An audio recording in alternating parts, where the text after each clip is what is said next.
Welcome to our second keynote. Our second keynote today is by Professor Annemarie Schneider. Professor Schneider is a faculty member in the Center for Sustainability and the Global Environment, better known as SAGE, at UW-Madison. She has a Bachelor of Science degree from UW-Madison and an MA and PhD from Boston University. Her research examines the causes and consequences of land cover change in urban and peri-urban environments. Her most recent efforts have focused on monitoring urban change across large areas, including comparative analysis of urban trajectories, land use patterns, and population growth. Her work is centered on Southeast Asia, or actually East Southeast Asia, although some of her current efforts extend this to a global scale. And I believe she's going to be talking to us today about some of this research. So, Annemarie? Great. Well, thank you very much for the introduction. Can everybody hear me? Can you hear me in the back? Yes. Yes? Okay, great. I didn't want to wear the microphone, but I tend to be pretty loud, so I think we should be okay. Apologies in advance if you're too close. All right. Okay, so first of all, thank you for coming to this talk. As Howard mentioned, I'm going to talk about some of my most recent work. This is a project that has kept us busy for about the last year and a half, so if you've wondered what I've been up to, this is our project. And I wanted to especially thank Carly, Andy, Ben, sort of my collaborative team here that we've worked with, because this has really been a very interdisciplinary and very much a joint effort. And I couldn't have done it without you guys. So, and I also wanted to thank my mom for coming. She's never seen me come. So, I was also very excited to come today because I could actually give a talk on the geospatial stuff, which is I've been talking to a lot of urban planners and you can't really even talk about shapefiles, right? So today I was so excited and I put together all these slides and then I realized I had about 100 slides on methods and thought, okay, that's maybe just a little bit of overkill. So in this talk, what I'm going to do is pretty much divided into 3 parts, which is the first part we'll talk about why urban areas are important, in case you didn't know. And then the second part will be the methods of how we mapped this very difficult area. And we did a lot of detailed mapping over a large extent. And then the third part, I'm going to try and wow you with these wonderful results of some of the changing patterns that emerge from these maps. So you can tell me at the end whether or not that happens. So just jumping right in, and this is sort of the story of 101 maps in this talk. But I always like to think about how the urban population is changing. And as you guys probably know, we're now more than 50% of the globe is living in cities. But look a little bit more closely at the statistics, and you'll see that cities have really changed in terms of structure. So back in 1950, we had this handful of megacities, New York, London, Tokyo. And even then in 2000, you start to see this shift, that cities are growing, and it's not the US, it's not Europe where we have these really large megacities, but really emerging in East Asia, South Asia.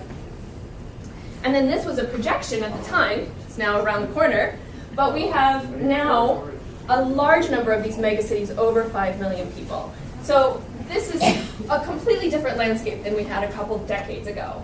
Now what is phenomenal to me is the fact that in the next 35 years, we're going to add 1 billion people in East and Southeast Asia, right? So 90% of that will be in cities. And the majority of that, even if you add up all of these bars, you get about 1 billion people. So that means about 2.5 billion people right now are living in small and medium-sized cities. And those are the cities, in fact, that are projected to grow. So again, the structure of cities is changing. People are going to be living more in places like Madison, right? A couple 100,000 people. While we have these great statistics on population, there is a surprising lack of information on the extent of the built-up area. Of course, this is not true for US maps, for Europe, but you go to any city outside of Tokyo or outside of some of these mega cities, and maps for these areas just don't exist. They haven't mapped them. The data sources aren't there. And of course, we know urban areas have this huge impact on the environment, a range of things here that I've listed. But I also wanted to point out sort of the good side of urbanization, which is I don't want you to walk away with this idea, oh, we're all moving to cities, cities are bad, they pollute. Rather, urban areas really are the center of our economic activities, 80% of our economy is in cities, and anytime people move into cities, and so you have this massive demographic transition in Asia happening, and lives are changing for the better, right? So you have people moving in and they have access to jobs and healthcare and schooling, education. So by and large, as this transition is occurring, you have sort of people's lives are improving. And so that's kind of the very good side of urbanization. But there's one kind of side note here, which is, how do we want our cities to look? Do we want to have these expansing, sprawling cities of the US in our car-based culture? Or perhaps, do we want our cities in the future to look a little bit more like walkable neighborhoods? What do we want that form of the cities to look like? And again, turning to East and Southeast Asia, the other really startling statistic is this one, the fact that 85% of urban development that's going to happen in this region between now and 2050 is going to be built between now and then. So the majority of the cities, even as extensive and expansive as they are, have not yet been built. So you really have this opportunity to shape what's happening and to institute some planning, policy, and governance in how these cities are developing. Then the question, of course, is, well, why use remote sensing? I'm a remote sensing person. So I'm going to assume that you guys know just a little bit about remote sensing, just being this audience. But I wanted to add, just sort of the overview of why we use remote sensing in general. And that's just very simply, we have data for places that we didn't have data before, right? We have routine monitoring. We have a synoptic view that's possible with these satellite data. And so it really, again, affords an opportunity to actually do something and look at these cities and start to map these places. With remote sensing comes kind of a problem, which is the inverse relationship between the level of detail that you have and the spatial extent of your data is always going to exist. Meaning this, we want the most detail possible. So you want to go into Google Earth and you want to see the 1 meter resolution data, and you want to see all the details of the city, and the footprint that you receive for your image is a snapshot of the city. So if you want to actually map the city at that level of detail, Google Earth really glosses over the fact of all those little snapshots of footprints, postage stamp size images that you would have to collect to use to map the city in detail. So we say, okay, well, if we're going to map across large areas and we have 1,500 cities to map in Asia, this is not the way to do it. Instead, we can say, okay, well, the next scale would be our medium resolution imagery. So this is actually Paris, and with 30-meter Landsat, as you guys know, you can pretty much get a kind of a good synoptic view of the extended urban region outside of Paris. And that might be a little bit more to balance, a little bit better at balancing those trade-offs. Now the issue is, okay, we still have 1,500 cities, so you basically have 1,500 of these footprints that you need to map. More or less, it comes out about the same. So there is this opportunity to use coarse resolution imagery. And we'll get to the trade-offs with that in just a second. But you can see with just one swath of some of these new coarse resolution sensors, you're able to get Europe in one fell swoop. And so really turning to sources like this and then thinking creatively about how we're going to take these data and somehow get that urban signal out of it was kind of the task in front of us. A lot of the work that I'm going to talk about today, however, really builds on our Landsat work that we've done over the last decade in this region. So we've been monitoring cities in China and in East and Southeast Asia, and really understanding some of the detailed trajectories and changes on the ground and making some of these really great maps. But what we've learned from mapping with Landsat data is just how heterogeneous these environments really are and how difficult it is to tease apart new urban growth from all of the changes that happen in the countryside. So you have to imagine East Asia and the fact that outside of these cities are these dynamic agricultural landscapes with very high level of detail. There's villages, there's very high density populations, changes happening all the time, and then all of those changes and spectral values in your images are getting confused with your change of interest, that of the urban expansion. So again, this level of detail is going to kind of lead us to other types of data, I should say. The other one thing I need to mention on background is this, and that is, you guys are probably aware there's other global urban maps out there. So you're thinking, well, why do we need to map cities? What is she talking about? We have maps of cities, right? I can go download the Grump map is probably the most popular one that people know from Season. These were all created with various coarse resolution data sources, nighttime lights data, census data, etc. And they were all created after the year 2000 for circa 2000 urban extent. And you can pick up any one of these data sets, and the main problem is this. This is our Landsat-based classification of what Guangzhou, China, more or less should look like, right? We have this sort of built-up extent outward from the city. Now, if you look at these maps, you see each one of them presents the city with a very different pattern and a very different amount of urban land. What's GRUMP stand for? The Global Rural Urban Mapping Project. Kind of an auspicious name. So when you get to actually calculating amounts or the fragmentation or any kind of metric for these cities, you get very different estimates.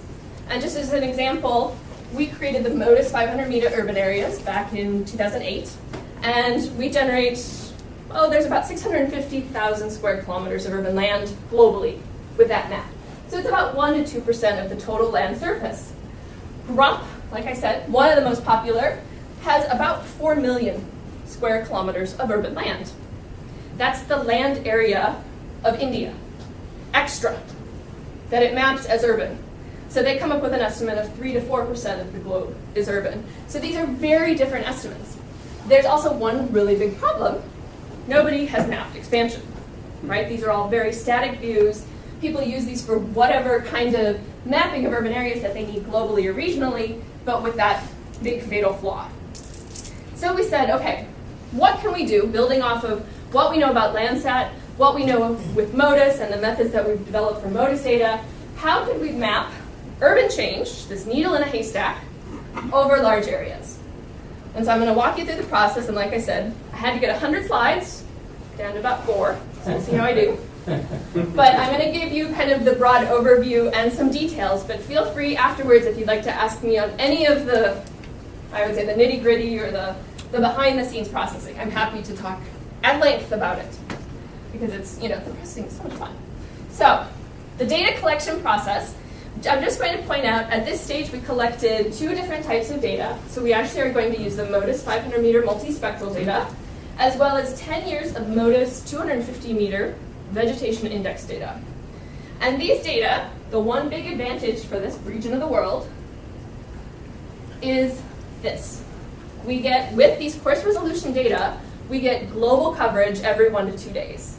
And what that means is that we can actually take advantage of the fact that we have so much more data. Landsat, you have a handful of snapshots each year, right? Because it only comes around every 16 days. Here we have these 8-day composites. So you're more or less going to, somewhere in there, get a cloud-free image, hopefully, fingers crossed. And then on top of that, even though we're lacking some of the spatial detail, we can take advantage, and these are pulled right from MODIS data, the temporal curves over the course of the year. So this is very simply just what vegetation signal looks like over the year. So taking something like NDVI or this Enhanced Vegetation Index from January through December.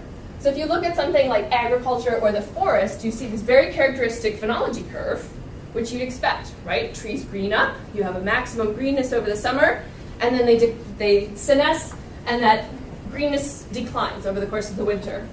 Now, what our past work showed was that urban areas actually have a very similar curve. And this is because urban areas aren't bare ground. Even places that maybe are depicted as 100% urban land, in the Landsat data, have some trees. So you get another very characteristic signal. So if you have images from all of these time points, you're going to be able to harness that temporal information in your classification. And so that was really where we started from.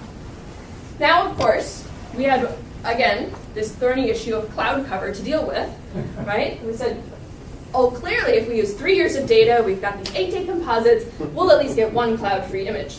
And the fact is no, not for this part of the world, because we're dealing with tropical Asia. So what you see here is, for 3 years of imagery, the black shows that we have a good amount of data, and the white shows that you have no data. There is not a single cloud-free image to be had anywhere from 2 different sensors. And so you have all of these very white areas in these tropical parts. You have a very, very cloudy part of central China. And these are the areas we're most interested in.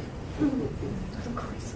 And on top of that, with this particular data set, there's also a very strong correlation between cloud cover and cities. So all these little white spots, again, are where we're missing data, because just the way that the data happens to be processed, sometimes the cities look like clouds, because they're very, very bright, and so they get taken out of the data sets at times.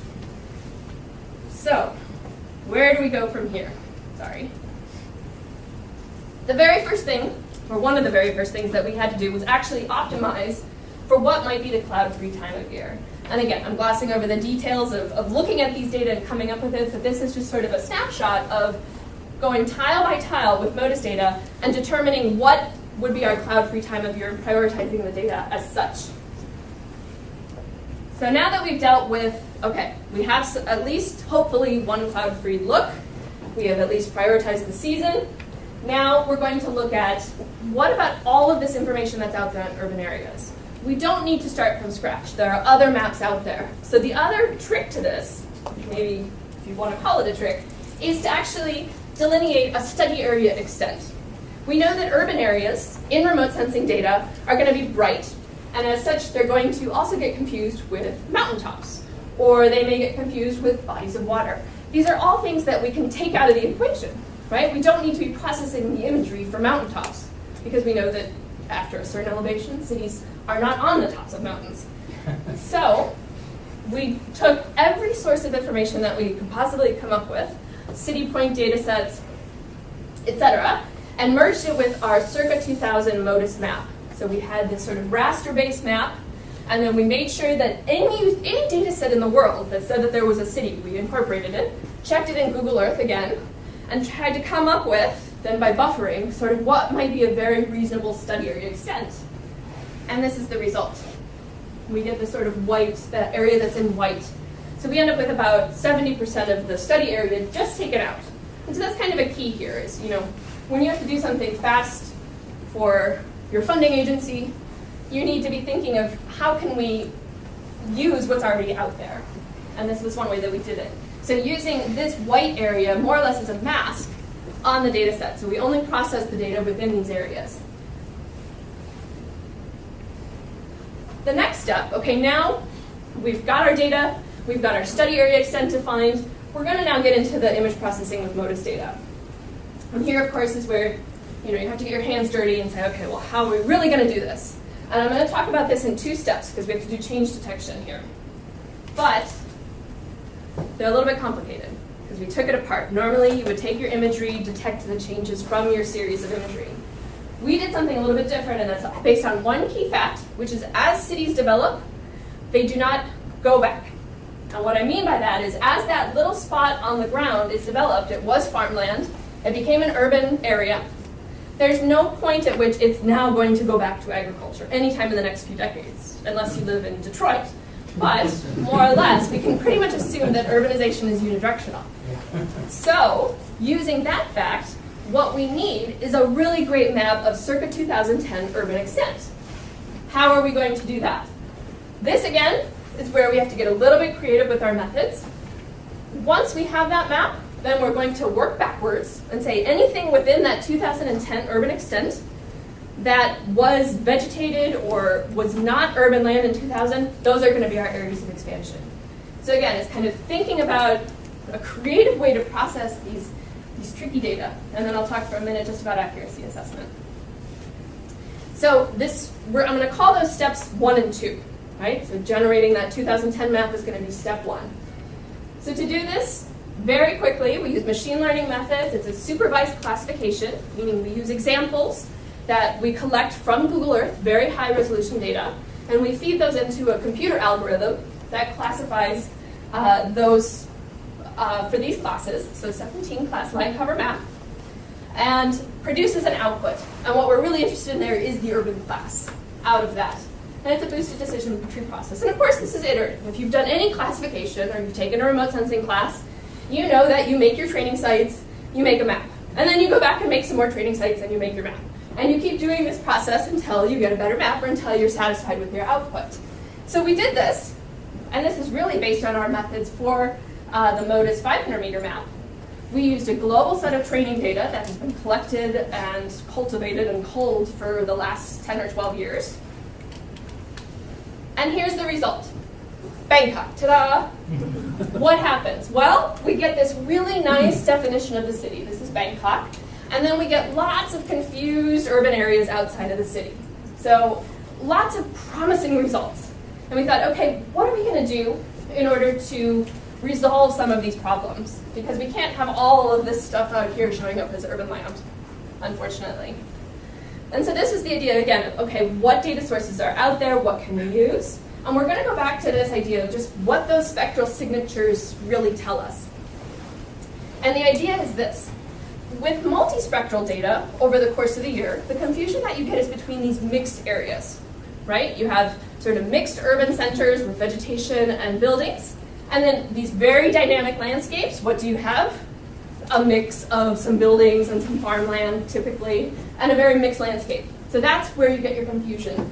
But if you think back to those curves that I was showing you, all of those land cover types actually achieve a very distinct peak greenness. And what I mean by peak greenness is, what is the maximum sort of amount of greenness over the year? So even though this, over the course of 1 year, might have kind of a similar pattern, at some point it's vegetated over the course of the year. Whether it's rain-fed agriculture, or irrigated, or it's someone's backyard, it's going to be much, much greener than our downtown area here. And so we're going to use that information. So that's where we went to our 250-meter data and said, all right, we're going to try and develop some sort of probability service, a prior probability of urban land, based on this greenness signature. And the results of that step look a little like this. All right? So this is the probability of urban land using a logistic regression for a very localized type of urban, non-urban classification of this maximum greenness data. If you followed all of that. Yes? Okay. Now you again see the city, and then you see these areas that, okay, we're still not doing great. We have all these areas that are showing up as urban that shouldn't be urban. But here your confusion is urban areas and bare ground, which is different than our confusion down here. Because when you think about just a maximum greenness, how green an area is, in these data sets, it's different than our multispectral data. So in essence, you have one data set with one set of errors, and another data set with a very different set of errors. And we have a probability surface from each of those data sets, which we combine with Bayes' rule. And we get this result right here. And that generated our 2010 map of urban extent, from which we are going to now detect change.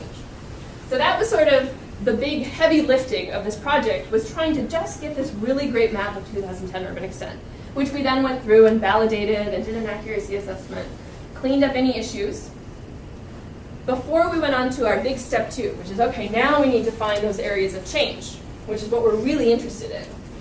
Now, you can't, of course, expect to take any map of the 2000 urban land and subtract the two, right? Because the data sets are different, the resolutions are different. You're basically going to have a mess if you try and subtract these two very different data sets. So we really need to look within our own data sets, this 250-meter data, and say, what's going to be the urban land within there? So again, the growing season data actually worked really, really well. So we had this maximum enhanced vegetation index data for 10 years. And this is done with Landsat data, but the curves would be very, very similar. So what we're relying on here in order to detect change is the fact that your maximum greenness over those 10 years is going to change.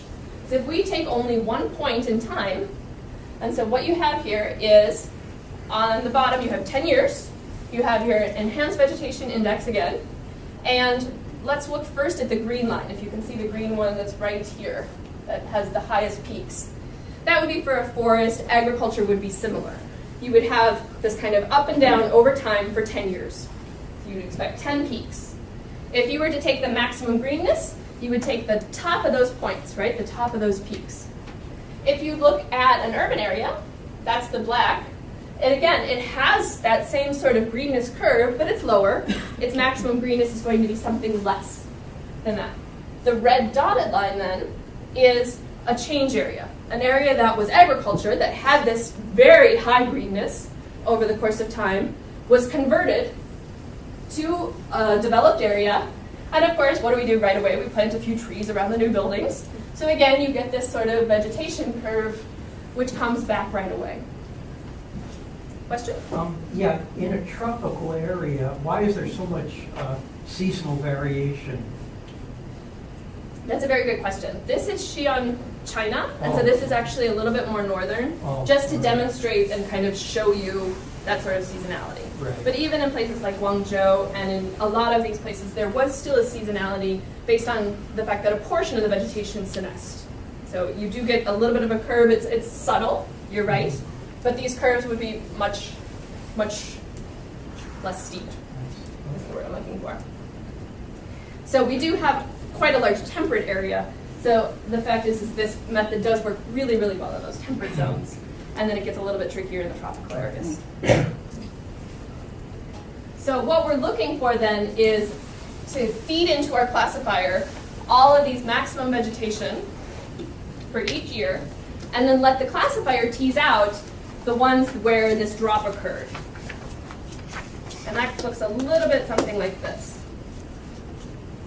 So the probability colors are a little bit hard to see here. But here, green is a very low probability, moving out to red, which is a very high probability that it's one of those changed areas. And the way that we did this was stacking up all that data, and then simply going back to our training sites and classifying them as stable, they were urban all the way through, or they were these changed areas, and we could verify that because there was just so much Google Earth data online using the timeline tool. And then we get this output probabilities, which we iteratively threshold to make our final map of urban expansion up there. And this is the Shanghai Suzhou area. So that's the method in a nutshell. And our final results, we're really pretty pleased with our accuracy assessment. So we had a very detailed 2-tier accuracy assessment using 2 different sets of stratified random samples collected and verified by multiple analysts. And our results for overall accuracy are here. So we did this in 2 tiers. We really have tier 1, which assesses the accuracy of the urban 2010 map, which ranges by country at about, if I can round up, 80 to 90%. And then our tier 2, right, where our tier 2, our maps of urban expansion are only going to be as good as our maps here of urban extent. So we get a range of about 70 to 90% for accuracy by country. And those are just the country level results on the side there. It's very ironic to see North Korea and Myanmar on top because they're considered relatively sealed from the rest of the world. But they have smaller amounts of urban land, and they're very easy to detect, is the answer there. And South Korea. So what you see here, too, is the fact that a lot of the temperate countries, Laos and Cambodia are up there, but a lot of the temperate countries, North Korea, South Korea, Japan is up there. We do really quite well in those temperate areas, and then areas that also don't have a lot of change, right? This is only one piece of this larger project, though, and this is where I just show one slide, unfortunately, on a parallel effort that was led by Andy Tatum at the University of Southampton in the UK. Now, if you're looking for population maps, which we were, because urban land is just one side of this story, what we're really interested in, like I said before, is really understanding where people were or are relative to the built-up area. So looking out, and these are some examples of the different population maps, which are different than urban area maps. But you have the gridded population of the world, which has been around since the 1990s. GRUMP depicts urban populations.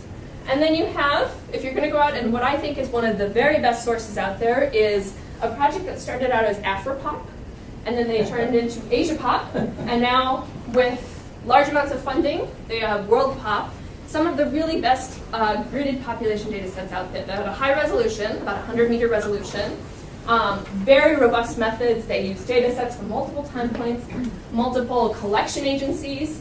They generate multiple time points of population density data, which is key, at this higher resolution.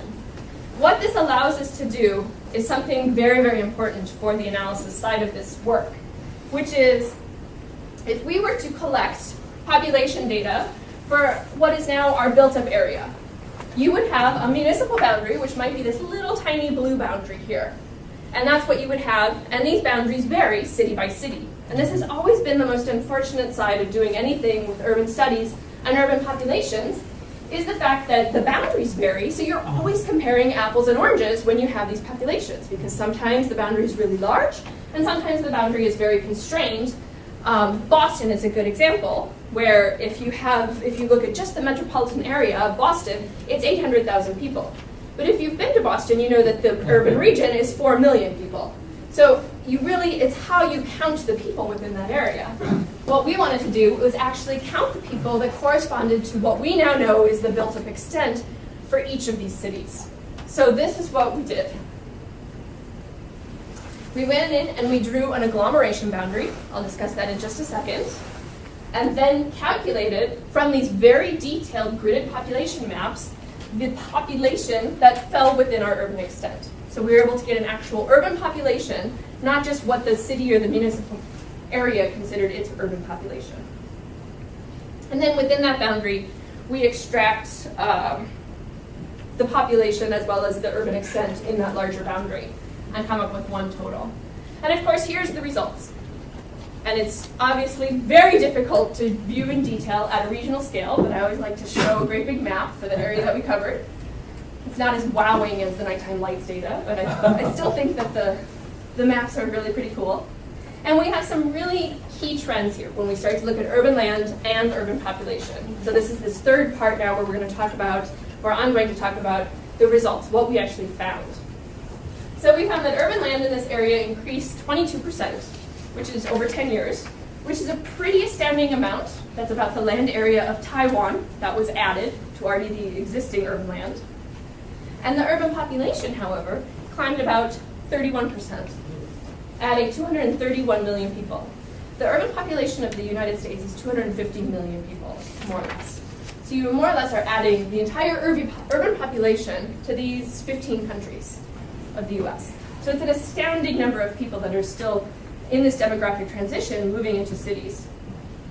Now, just based on this fact alone, that you have populations climbing at a faster rate than the land conversion, leads to this kind of, sort of hypothesis that the majority of cities are probably becoming more dense as a result. Now I'm going to show you some results that will try and support this, but the thing, if you're not familiar with urban studies, is that this really contradicts a lot of the literature that's out there, which really follows that as cities industrialize and then as they reach maybe a post-industrialized state, we're all going to spread out. We're all going to look like US cities and live at lower densities. And so this is what has been predicted for this region. And whenever you model this region, you say, well, assuming that these cities in Asia are going to now look like Phoenix in the next 50 years. And that's our assumption going into a lot of modeling and a lot of environmental models. And the reality is that even in these industrialized countries, Japan, South Korea, Singapore, these areas are also getting more dense. And so that really kind of contradicts the majority of the literature that's out there right now. The thing that we did to really look at these urban densities was try and create a new measure of urban density. Urban density has always been calculated as the number of persons within your administrative area, and you divide by your nice shapefile boundary, right? But of course, those boundaries change. So instead, we calculate more of this unique number of the number of persons per built-up land, kilometers squared built-up land. And the results are this for different countries. Now, your blue bars are actually box plots. So each bar is the distribution for 2000 and 2010 for the cities in that country. And what you find is a large amount of variability. Of course, you have countries with very high population densities and countries with very low population densities, of course. But what you see across the board is that bar shifting, going upward. All of those cities becoming, by and large, more dense over time. The exception is China, which does have its 2010 bar drop down, but that really masks the fact that about half of the cities in China are decreasing in density and about the other half are either staying the same or increasing in density. So there's some very detailed results within here. For reference, you have some of the largest cities, and then maybe also as sort of a bar to give you a sense of what densities are really like. If you calculate the same measure for a city in the US on average using this built-up extent, people per built-up extent, the US cities average about 2,800 people per square kilometer. The average across all of these cities is somewhere around 6,000 people per square kilometer. So quite a bit more dense. And so the reality is that as they're expanding, and if you go to these cities, you will have seen this, as these cities are expanding, they are growing and growing upward. So the outskirts are not necessarily single-family homes. The outskirts are large numbers of apartment buildings, tall apartment buildings going in. Our next result, I'm going to turn more to the local scale. So again, turning to the agglomeration here. And as you can see, when you start to zoom in, the results are fairly striking. This is Guangzhou. Hong Kong is down in the corner, so this is the greater Pearl River Delta region. And you can contrast some of these patterns with what we see in Jakarta, for instance. And down on the lower right, you have Ho Chi Minh City. And I could show you maps all day because we have so many cities now that we have mapped and created these wonderful maps of urban expansion. But you can really see very different patterns. Jakarta has a very, what we would call a demand side type of growth, which is there isn't a lot of development. There's some development. It's very piecemeal. There's a big demand for land, and it's right on the edges of the city. And that's the pattern that you see that's emerging. As compared to some of the cities in this region, Ho Chi Minh City, some of the Chinese cities, which are very much a supply side type of growth. They go in, they put in infrastructure, they develop large plots of land, large special economic zones, which you see here. These would be like a whole bunch of Walmarts going in and occupying a huge amount of land, but it's generally factories as well as it could be any type of industry really. And so you see these very, like I said, just very different patterns and amounts of land emerging across what we sometimes consider very similar cities. The fundamental question, of course, is we have to somehow define this boundary, and that's what I was talking about before, defining this agglomeration boundary. And the fact is that in order to define what is a city, there's any number of methods out there if you turn to the urban studies literature. So this is anything from using population densities. Some of the more advanced studies use something like a commuter shed, tracking where everyone is commuting. Sometimes it's the proportion of people involved in the non-agricultural labor force. There's any number of measures to do this. If you look at our urban extents, the land extent compared to the boundaries, you start to see the problem. Which boundaries do you use to match up? Because unfortunately, all of the governance and all of the data sets, the population data sets as well, everything that's sort of interest is still collected at these levels. So in order to really come up with a boundary that we could use, we tried to think about ways to combine all of these different sets of information, including what the city itself considers itself as urban, the incorporated towns. And we came up with a comparable unit of analysis for all of these agglomerations. So we collected GIS data for the very finest administrative unit possible. And then within that, we selected the administrative areas that corresponded to the built-up area and drew one boundary, and that became our agglomeration boundary. And then we extracted the urban land and the population for that larger agglomeration boundary. So the results I'm about to show are really looking at this set of cities, which is about 1,500 incorporated cities, which really breaks down to about 1,000 agglomerations, right? Because you have places that have a lot of incorporated cities. Tokyo has something like 80 cities within its metropolitan area. And the other thing that we're going to do is actually then try and stratify these agglomerations into categories. Cities over 5 million, cities over 1 million, that sort of thing. And this is the breakdown of those 1,000 agglomerations that we then looked at, all right, for our different levels of population. The results actually showed us something a little bit surprising, which is there are 30 cities that are about over 5 million people in the region.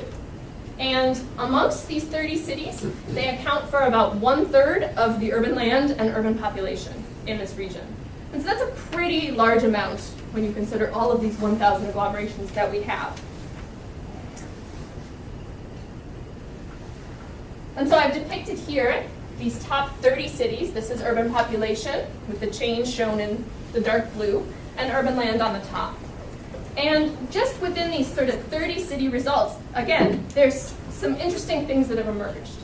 So first of all, if you've followed urban studies, you know that Tokyo has been for at least a decade the largest urban area in the world. Based on what we estimate, Pearl River Delta, that region that I showed earlier outside of Hong Kong, is now 41 million people and about 7,000 square kilometers of land, thus overtaking Tokyo as the largest urban area. China, again, has 13 of these 30 agglomerations, plus they have an additional 72 agglomerations over 1 million. So it's always striking just the number of cities and the sizes of those cities in China. And the majority of the urban expansion, if you look at where those blue bars on the top are the greatest, is going to be those Chinese cities. But on the flip side, there's some very large population increases in places like Tokyo, Jakarta, Manila, without corresponding urban expansion.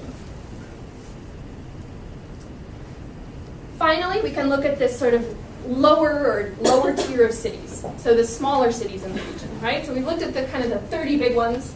Now if we look at what would be, the 970 remaining agglomerations, and categorize them into the medium and smaller cities. So here we have just urban population, your 2 time points, against urban land. And the darker bubbles here are really the means for that group. The rest of the sort of scatter for those cities is shown by the little points. Now what comes out here is sort of extending on what we talked about in the beginning, which is this idea that medium-sized cities are actually expanding at the same rates as those 30 large agglomerations. So of greater than 3% a year. And again, to kind of give you a benchmark, anything over about 2% is really a city that's developing quite quickly. Cities that are not developing or that are at a modest rate of development are at about an average annual rate of change of 1%, 1.5%. So 3% and over is really kind of a large amount. But where these cities set themselves apart is the fact that their population growth is so much larger, at a much faster rate, I would say, than those larger cities. The smaller agglomerations then follow suit. And then I think the other thing to take away, right, because this is a little bit of a boring graph, it's just some lines, but if you look, US cities on these graphs would fit about right here, meaning we would have this low population density, so our trajectories tend to be very steep, right? We have lots of urban land happening, not necessarily lots of population growth. None of these trajectories are headed in that direction. And none of the individual city trajectories are actually headed in that direction. There's actually increases in density at all of these cities at this level. So one final result, and then I'm going to sum up, and that is one more thing, and this is what we think of as the view from City Hall. We've looked at the view from above, right? We've looked at cities as an agglomeration, looking at its built-up extent and how that corresponds to the administrative area and the population within that area. But that's not how these cities are governed. Manila, for instance, has 17 cities within its metropolitan area. At least 2 of those cities don't even talk to each other. And they don't consider themselves, and they don't function as a metropolitan planning, or they don't have a metropolitan planning agency. They don't function as a metropolitan area. What's more, the majority of growth is in the 15 cities that are outside of the municipal boundaries shown there, and that's where those red areas are showing up. So these cities really view themselves based on what are the city point data out there.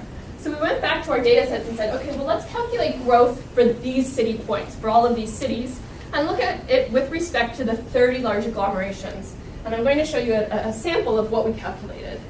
What we're trying to do is really get an understanding of some of the spatial and regional trends, because urban transformations are not necessarily about these big amounts of urban change. It's about how that pattern is evolving on the ground.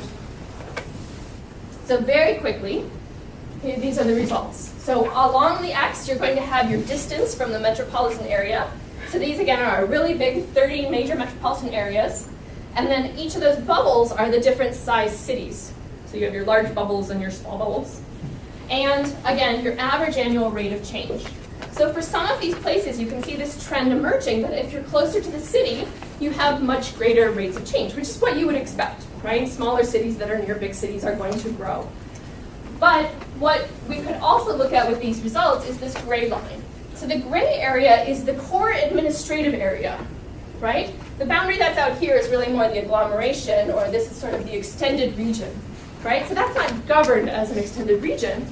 And the majority of growth, the majority of new urban land, falls outside of those governing regions. So again, it gives a sort of regional view, just sort of a visualization of the data of how these cities are evolving and these regions are evolving, and not necessarily working together.